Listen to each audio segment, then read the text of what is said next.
What's up guys, Ben Milliken here from Milliken Fishing. You know, I get asked all the time on my channel, they say, Ben, you use all these different types of reels and there's all these reel speeds available on the market. You know, what one's right for me? Why are you using that speed demon for frogs, or why are you using this reel for crankbaits? So I think that's a great question, and there's a lot of information out there on the internet about what reels you should use for what. So in today's video, I'm going to tell you about the 3 reels I've been using and what techniques I really like to use those different speeds for, because they all definitely have a place and can help you catch more fish on these different techniques. So let's dive right into it. We're going to start with the Assassin. This is a reel that I've been using for 3 or 4 months now. It's super lightweight, has a 6:3 to 1 gear ratio exclusively. That's what it comes in, and I've really grown to like this reel. This one absolutely excels with moving baits. So the reason I like a 6:3 to 1 with moving baits, I don't like anything slower than that. I know a lot of guys crank with 5-something gear ratio reels.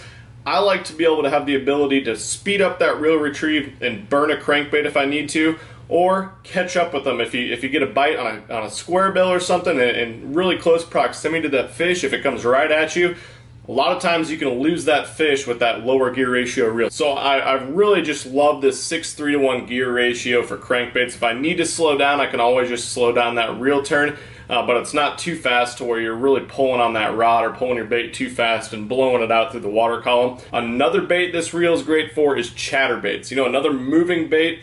A chatterbait, again, if you pull it too fast, a lot of times a lot of different chatterbaits will blow out and you won't get the right action from them. But I feel like with a slower retrieve, you can really keep that bait down in the water column because they have a tendency to rise on the retrieve.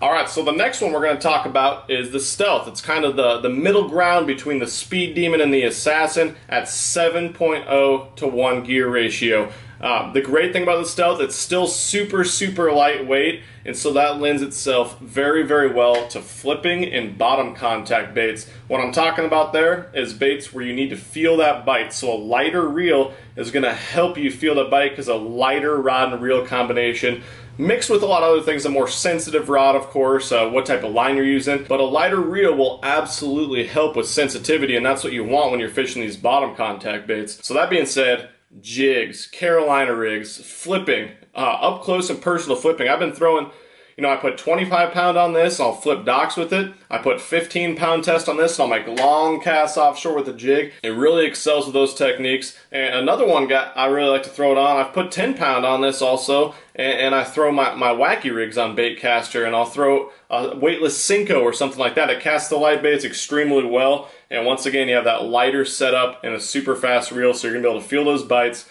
get them moved once you see that line moving off to the side. And that brings me to the last one, the Speed Demon. You know, if you watch my channel, you see me catch a ton of fish here on the Speed Demon the last few months, and I've used it almost exclusively for topwater. I've gotten comments from people that are like, that is way too fast. You would never need a 9:3 to 1 gear ratio for anything. That could not be further from the truth. You don't want a 9:3 to 1 gear ratio when you're cranking or pulling a moving bait. It's going to send that bait right up to the surface, going to blow that bait out sideways. It's not good for that. But what it's great for is taking up line on hook sets. Any type of bait where you need to pull the bait really quick, obviously, or the fish is going to hit the bait and go sideways or go under. This reel is absolutely money for frogs, because you can take up all that slack that fish just threw in your line and get its head moved immediately with that rod. You know, a lot of people think that it's all about the rod for getting the fish out of heavy cover, but picking up all the slack on it when you're reeling down to make that big hook set is just as important as having a long, stout rod. So this has been perfect for that. Another thing it's great for is fishing a buzzbait or a whopper plopper, another fast-moving topwater baits. You don't have to crank this thing very fast to make that bait stay on top and fish it effectively. And once again, nice slow retrieve, keeping that bait on the surface, and then a fish bites, you speed it up and lean into them, and you got that thing pinned. So I hope that helped you guys out when you're trying to decide which of these KastKing reels you can pick up. I've been super happy with all 3. Use these 3 reels for the techniques I just mentioned, and you'll fish your baits more effectively, which in turn, of course, will cause you to catch more fish. Anyways, Ben Milliken here from Milliken Fishing. Thank you guys so much for taking the time to watch this video. I'm out of here.